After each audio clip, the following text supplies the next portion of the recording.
اشخاص عظیمہ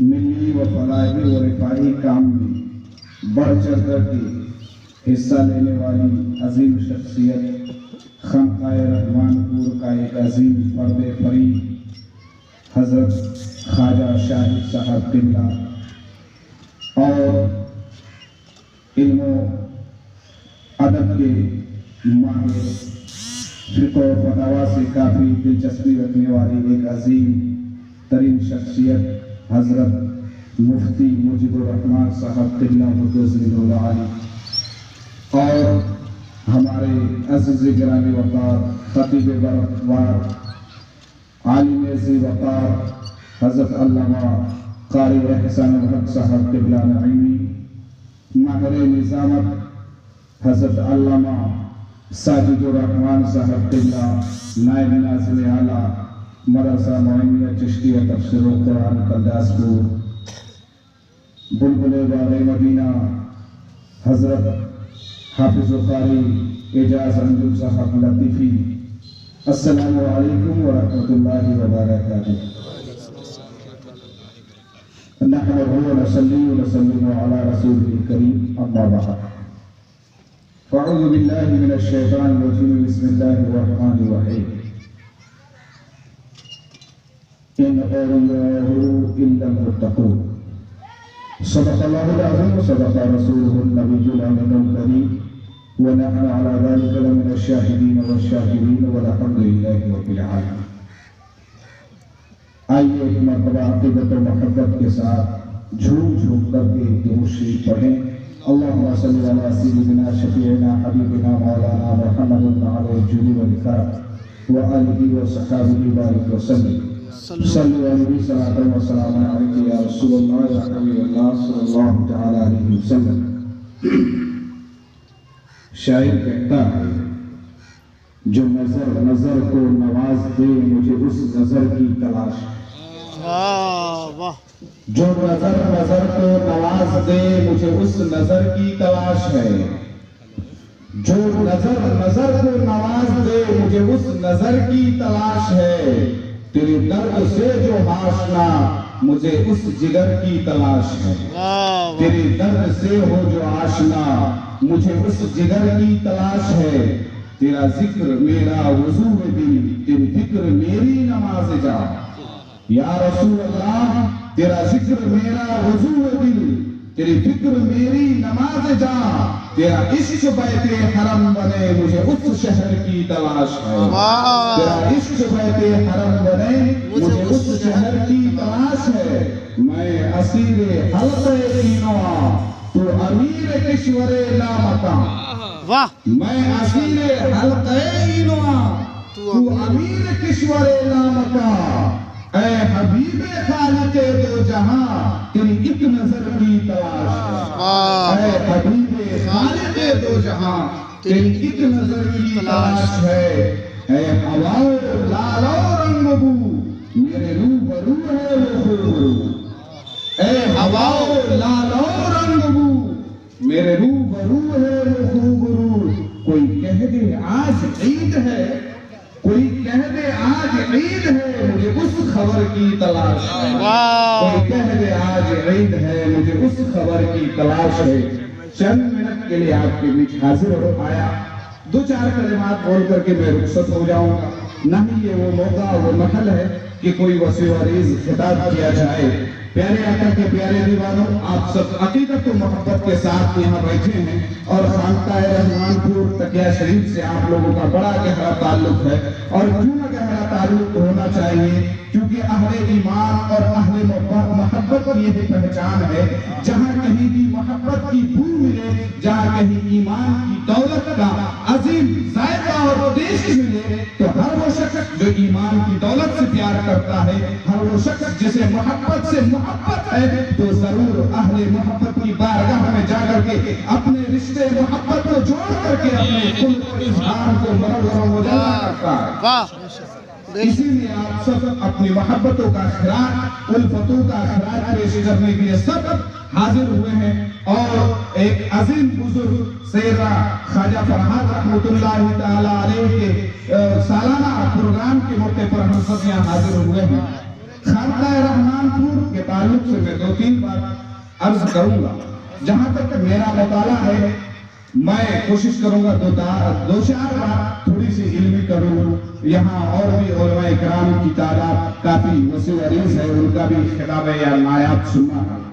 اللہ تبارک و تعالیٰ نے اس دنیا میں بے شمار لوگوں کو پیدا کیا جسے ہم آپ دیکھتے اور پہچانتے ہیں، اپنے آنکھوں سے مشاہدہ کرتے ہیں، لیکن اللہ رب العزت نے ان انسانوں میں بھی درجات مقرر کر رکھا ہے۔ ان میں سے ایک کا درجہ الگ ہے، دوسرے کا درجہ الگ ہے، تیسرے کا درجہ الگ ہے۔ ہر ایک کے درجے کو بلند کیا، کسی کا درجہ الگ رکھا، کسی کا درجہ یعنی درجہ اور درجہ کیٹیگری وائز ہر ایک کا ایک حصہ بنا ہوا ہے، اور اسی حصے سے اس کی حیثیت، اس کی شخصیت، اس کی علمی کارنامہ، اس کے فلاحی کارنامے، اس کی رفائی کارنامے، اس کے ملی کارنامے روزے روشن کی طرح ہم لوگ عیاں کرتے ہیں اور لوگوں کو بتاتے ہیں کہ آواز کو تھوڑا صاف کیجیے، آواز کلیئر کیجیے، آواز تھوڑا صاف کیجیے، اور سنیے جب ناصر ہے نا تو اس کو یہ کر دیجیے، آواز کو صاف کیجیے۔ جب ہم اس کے رفائی کاموں کو دیکھتے ہیں، اس کے ملی کاموں کو دیکھتے ہیں، سماجی خدمات کو دیکھتے ہیں، تو ہم یقیناً یہ کہنے پر مجبور ہو جاتے ہیں، یقیناً اگر کوئی اس دنیا میں کوئی صحیح معنوں میں مذہب اسلام اور مسلمانوں کے ساتھ ہمدردی کا پکا عہد کر کے لوگوں کے سامنے آتا ہے تو ہم اس کی تعریف و توصیف میں لگ جاتے ہیں، اور ایک زمانے تک اس کی تعریف و ستائش کرتے رہتے ہیں، لیکن ہماری زبانیں تھک جاتی ہیں، لیکن ان کے کارنامے ہماری زبان سے بیان نہیں ہو پاتے۔ ایسی ایسی شخصیات ہیں اس دنیا میں۔ پیارے آقا کے پیارے دیوانوں، وہ عظیم خانقاہ رحمان پور سیدنا خواجہ حفیظ الدین علیہ رحمۃ رضوان کی ابتریب شخصیت اثر پرمغز خطاب، ان کی کتابیں، ان کے تصانیف، ان کے فارسی کے اشعار، آپ ذرا غور کریں۔ آج خواجہ حفیظ الدین علیہ رحمۃ رضوان کی شخصیت کو منظر عام پر لانے کی ضرورت ہے۔